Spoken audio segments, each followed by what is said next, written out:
요한복음 6장입니다.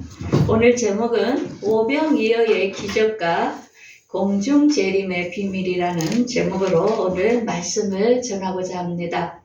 우리가 모든 사람이 교회를 다니고 어떤 종교를 가지는 것은 우리 마음에 뭔가 사후의 세계의 구원에 대한 문제를 해결하고자 원하는 거죠.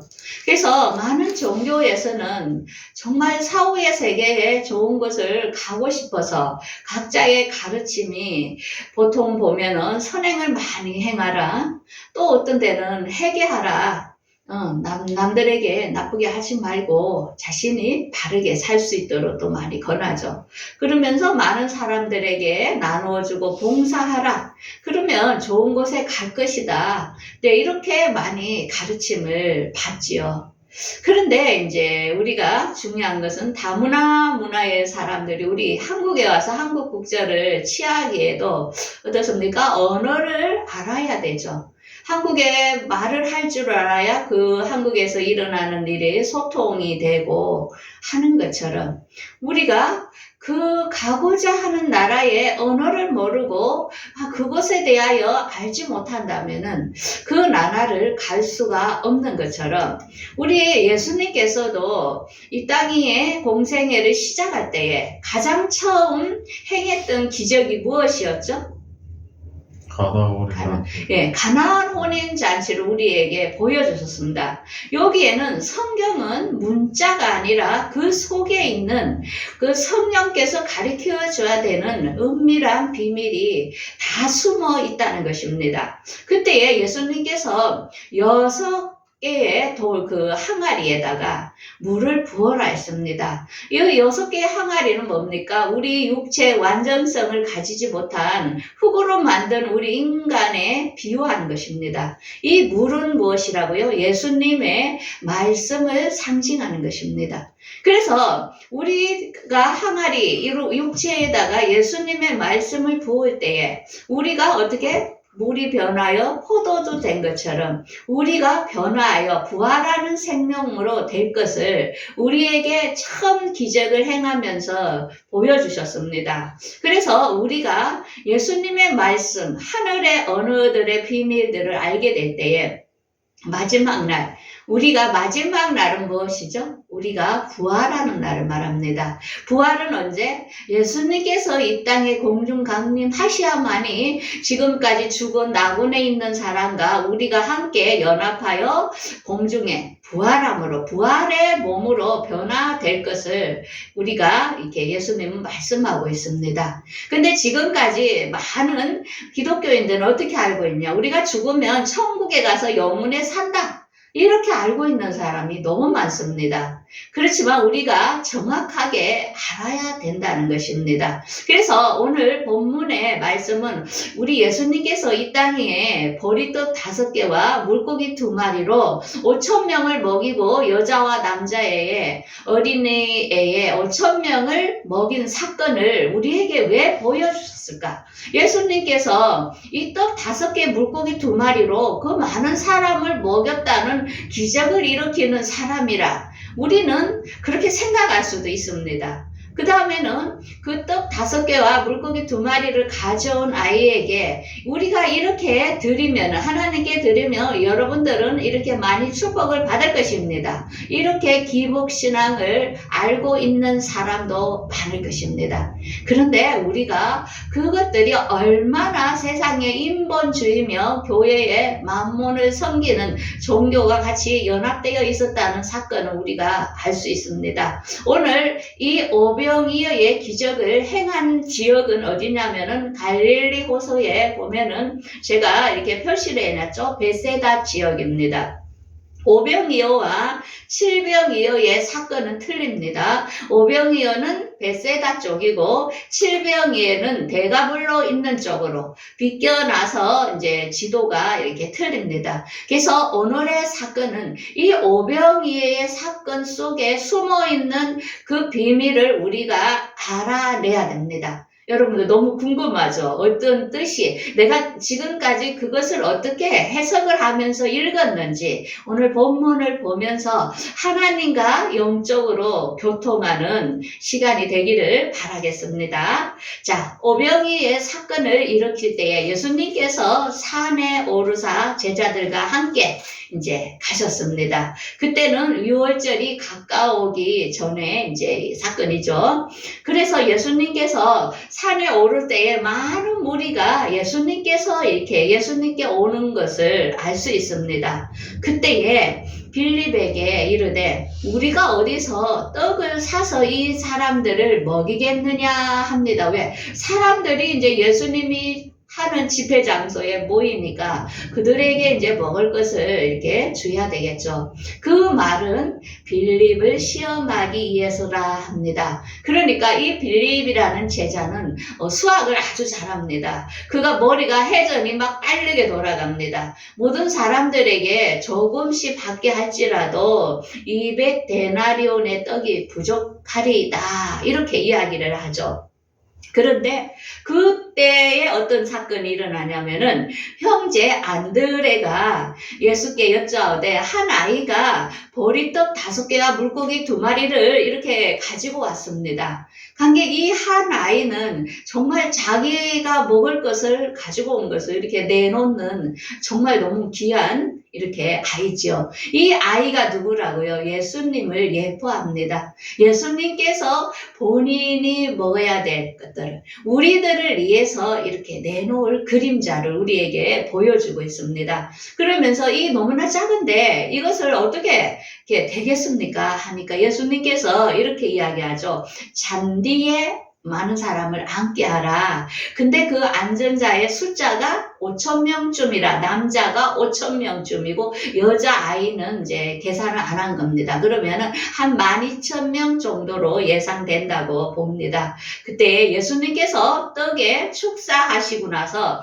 그 다음에 이 떡을 고루 나누어 주라고 이야기를 합니다. 그러면서 다 먹고 나서 그 남은 조각을 거두라 했는데 몇 조각이 남았습니까? 12번. 예, 12바구니.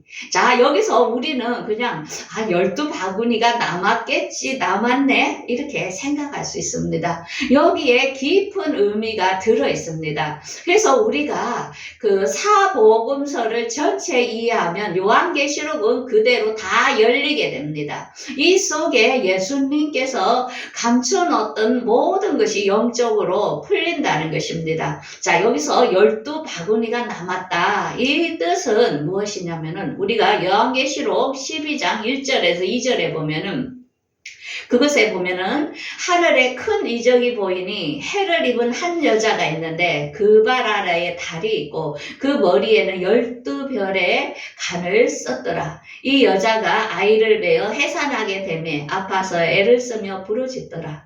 자, 우리가 이 요한계시록을 읽을 때 갑자기 이 본문을 읽으면 이게 무슨 뜻일까 굉장히 헤맬 것입니다.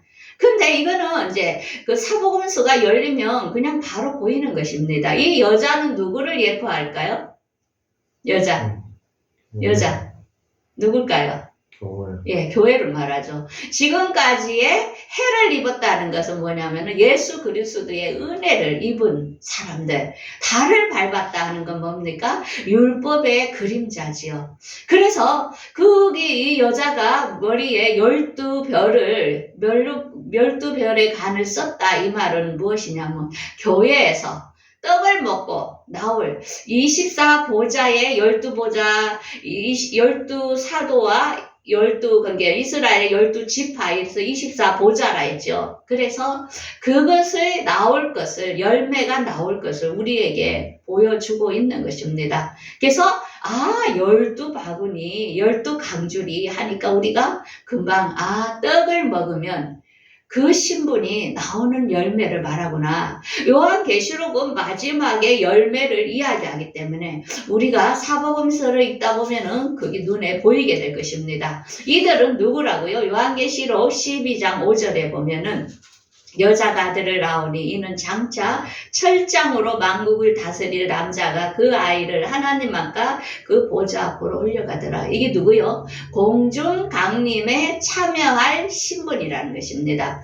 그래서 성경을 읽을 때 남자가 나오면은 이 땅 위에 있는 남자로 생각하면 안 된다 했습니다. 그들은 그리스도와 연합된 믿음이 큰, 그들은 그리스도의 옷 입은 어린 양의 그 이름에 생명책에 기록된 자들이라는 것을 우리가 항상 알아보면 됩니다. 그러면서 이들은 새하늘과 새 땅에 왕의 신분에 들어갈 자입니다. 여기에는 12사도의 이름이 있더라. 아, 12사도. 그리고 이스라엘의 12지파 이 신분이 틀리다는 것을 우리가 알아야 됩니다. 그러면 먼저 예수님의 공중 강림에 올라갈 신분은 남자의 신분으로 사도, 새하늘과 새 땅에 들어갈 신분이라는 것을 여러분은 알아야 합니다. 그래서 우리가 이제 성경을 보면은 전체가 보는 눈이 열릴 것입니다. 어떤 자? 떡을 먹는 자는 이 신분에 해당이 된다는 것입니다. 그래서 사람들이 예수님께서 이 해적을 이제 이 표적을 행하신 것을 보고 이가 세상에 올 선지자라고 하면서 그를 왕으로 추대하려 할 때에 예수님께서 어떻게 혼자 산으로 이제 떠나셨습니다. 그래서 이제 예수님은 제자들과 떠나서 산에 계실 때에 이제 저녁이 가까웠을 때에 제자들이 바다를 건너 가버나움으로 가려고 할 때 예수님께서는 그때까지 이렇게 그들에게 안 온 상태입니다. 그러면서 큰 바람이 불고 파도가 일어나니까 이 제자들이 얼마나 무서웠겠습니까? 이건 뜻은 무엇이냐면은 우리가 지금까지 예수님께서는 하늘로 가셨으면서 우리를 데리러 오신다고 지금까지 약속했지만 아직까지 오지 않고 있는 상태를 우리에게 이렇게 영적으로 이렇게 비유로 보여주고 있는 것입니다. 그래서 지금 많은 사람들은 예수님이 곧 공중 강림하실 것입니다. 이렇게 하면은 주의 강림하신다는 약속이 어디 있느냐? 지금까지 조상들이 잔디로부터 만물이 창조될 때와 같으니 그냥 있다. 무슨 너무 공중 강림을 한단 말이냐. 많은 사람들이 이렇게 기독교인들을 향하여 비난하고 있을 것입니다. 그런데 베드로 후서에 보면은 하나님의 날이 임하기를 간절히 바라고 사모하라. 그러면서 어떻게 그 날이 불에 타서 풀어지고 물질이 뜨거운 물에 녹아지려니와 사랑하는 자들아 이것은 너희가 이것을 바라고는 주 앞에서 나타나기를 힘쓰라. 아니라 예수님이 오실 날을 우리가 기다리고 있으라고 합니다. 많은 세상 사람들이 조롱합니다. 무슨 지금 같은 세상에 예수님이 오신다고 말도 안 되는 소리라고 하지만은 우리 성경을 통하여 우리들은 볼 수 있는 눈을 우리가 기다리도록 이렇게 알려주고 있습니다. 그때에 보면 19절에 보면은 제자들이 노를 저어 심리쯤 가다가 예수께서 바다 위로 걸어 오셔 배에 가까이 오심을 보고 어떻게 제자들이 굉장히 무서워하죠. 그런데 예수님께서 가까이 오시면서 음성을 들려주면서 뭐랍니까? 두려워하지 마라 하니까 예수님의 음성을 들은 거죠. 그래서 그들이 예수님을 영접하는 상태를 알 수 있는데 우리가 이 기록에 대해서는 여러 곳에 있는데 그때 우리가 화면을 보면 예수님께서 멀리서 이제 오십니다. 그럴 때에 베드로가 어떻게 합니까? 주시거든 본인이 바다 무리를 걷게 해주라 할 때에 예수님께서 그럼 베드로야 오라 하니까 처음에는 베드로가 무리를 걸어가죠. 그러다가 옆에 있는 풍랑을 보고 빠질라 할 때에 예수님께 자기를 건져주라고 이렇게 부탁을 합니다. 그게 이 뜻은 무엇이냐면 우리 예수님께서 앞으로 우리를 데리러 공중 강림하러 오실 때에 먼저 죽은 자들이 낙원에 있는 자들이 먼저 부활된다 했죠. 그 다음에 우리도 끌어올리게 된다 했습니다. 그때에 우리가 이 음성을 들어야 되는데 주님의 음성을 들어야 되는데 주님의 음성이 어디서 하늘에서 나팔로 울린다고요? 어디서 들린다 했죠? 우리가 하나님의 말씀이 우리 안에 가득가득 채워진 사람은 우리 내면에서 주님의 음성을 들을 수 있다는 것입니다. 그래서 음성을 듣지 못하면 참여하지 못하는 거죠. 그러므로 우리가 이 말씀을 알아야 되는 것은 그 시와 때를 알기 위해서 그렇게 이야기하는 거죠. 오늘 이 본문의 이야기를 여지껏 듣지 못했다면 여러분도 이 뜻이 무엇인지 도저히 이해가 안 될 것입니다. 그러므로 주님께서 27절에 이렇게 말씀하지요. 썩을 양식을 위하여 일하지 말고 영생하도록 있는 영생에 할 수 있는 양식을 위하여 일해라 이렇게 하니까 그러면 우리가 어떻게 하는 것이 하나님의 일입니까?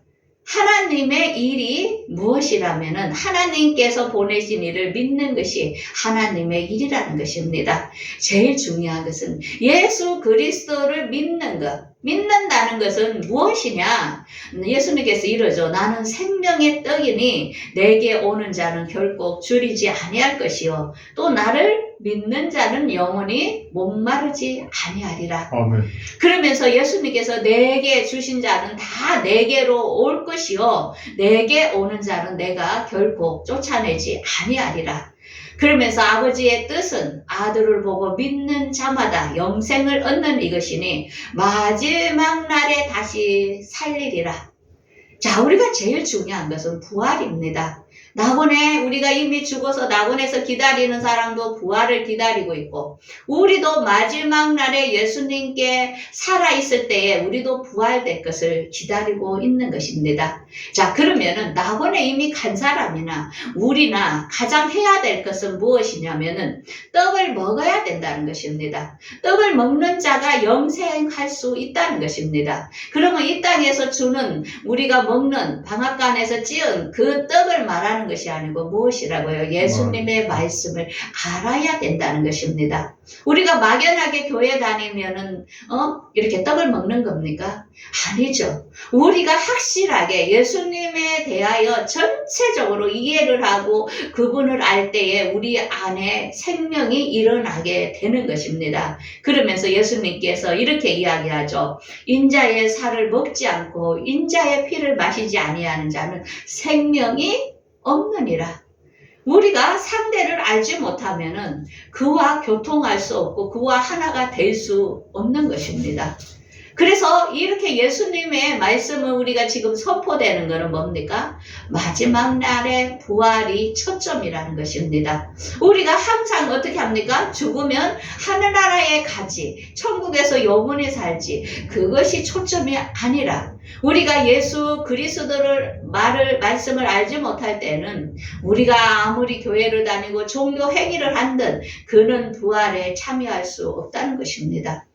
그래서 제일 중요한 것은 예수 그리스도께서 하신 말씀, 예배라는 것은 무엇입니까? 예수 그리스도께서 하신 말씀을 우리가 받아들이고 그걸 깨달을 때 교통하는 시간이 예배라는 것입니다. 그래서 예수님께서 분명히 이야기하죠. 마지막 날에 너희들이 살릴 일이 있는데 중요한 것은 나를 알아야, 나의 말씀을 알아야만이 너희들이 살아날 수 있다는 것입니다. 그래서 이렇게 예수님께서 설명을 하니까 많은 사람들이 뭐라 합니까? 아, 정말 이 무슨 말인지 어렵다. 이렇게 합니다. 저도 어제 이제 우리 고객과 이야기하면서 제가 이야기를 하니까 그분이 하는 말이 너무 어려워서 무슨 말인지 모르겠습니다. 우리는 살면서 그냥 재밌고 그냥 즐겁고 이런 것에 관심을 가지고 유튜브도 그런 유튜브만 보는데 이렇게 생명 있는 말씀을 이야기하고 앞으로 세상이 어떻게 된다는 걸 이야기하니까 너무 어렵다. 자기는 그게 들어오지가 않는데요. 그러니까 예수님이 이야기를 실컷 할 때도 그 속에서도 이 말을 못 알아듣는 사람이 있었던 것입니다. 그래서 예수님께서 그 많은 사람들이 이렇게 수군거리는 것을 알고 이제 제자들에게 이제 이렇게 이야기를 하죠. 그때부터 많은 사람들이 예수님을 이렇게 떠나갑니다. 그러면서 그와 함께 옛날에는 예수님이 떡을 주고 기적을 행한 거 보면서 예수님에게 뭔가 있는 것 같아서 막 모여들었는데 예수님이 무슨 떡을 먹으라 하고 이러니까 너무 어렵다고 막 이제 가버립니다. 그러니까 예수님께서 12 제자에게 너희들도 가려느냐 합니다. 여러분들도 못 알아들어서 갈 겁니까? 그러니까 베드로가 이렇게 이야기하죠. 영생의 말씀이 주께 있사오니 우리가 누구에게 갑니까? 네, 마찬가지입니다. 우리가 교회에 나와서 하나님께 예배하고 예수님의 말씀을 보고 있는 것은 뭡니까? 우리가 영생하기 위하여 하는 것입니다. 우리가 이 세상 것에만 관심이 있다면은 주일날 놀러 가고 맛있는 거 먹으러 가고 또 재밌는 일에 쾌락을 누리고 이렇게 하겠지만은 우리가 영생의 생명의 말씀이 예수님께 있기 때문에 예수님의 말씀을 알기 위해서 시간을 내서 예배하고 기도하고 성경 읽고 그렇게 하는 것입니다. 그래서 우리가 하나님의 최종적인 뜻은 무엇이냐면은 내게 주신 자 중에 내가 하나도 잃어버리지 않고 마지막 날에 살리는 것이라. 아버지의 뜻은 아들을 보고 믿는 자마다 영생을 얻는 이것이니 마지막 날에 다시 살리리라. 마지막 날에 우리가 부활되는 것이 아버지의 뜻이라는 것입니다.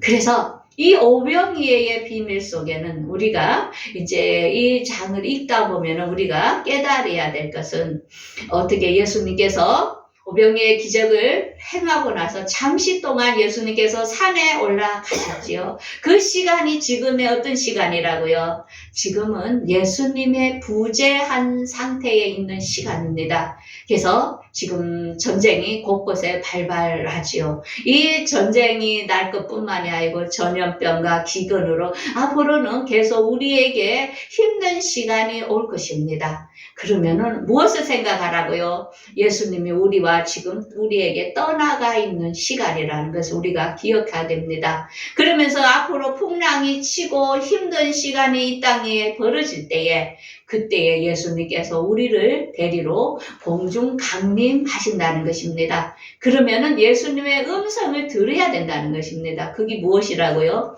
예수님의 말씀이죠. 그래서 오늘날 우리가 요한계시록을 닫아놓고 성도들에게 안 가르쳤기 때문에 예수님께서 음성으로 들려주시는 것을 몰랐잖아요. 그때가 언제라고요? 앞으로 중동 전쟁이 크게 터질 것인데 그때 되면 우리는 빨리 깨달아야 된다 했죠. 3분의 1이 죽는 지금은 전쟁, 그 중동전을 향하여 세계는 움직이고 있다고 제가 분명히 얘기했죠. 그게 6채 나팔이라 했죠. 그러면 7채 나팔에 주님이 나팔절에 오신다 했는데 그때가 예수님이 오실 공중강림. 이거는 오병이어의 떡을 먹였던 사건. 왜 5개라 했죠? 이거는 슬기로운 5처녀를 이야기하는 것입니다. 이들은 환란을 들어가지 않고 앞으로 단일 정부가 3년 반을 이 세상을 통치할 시간, 정치, 경제, 종교가 연합된 시대가 앞으로 올 건데 그 전에 떡을 먹은 5처녀는 미리 공중 휴거를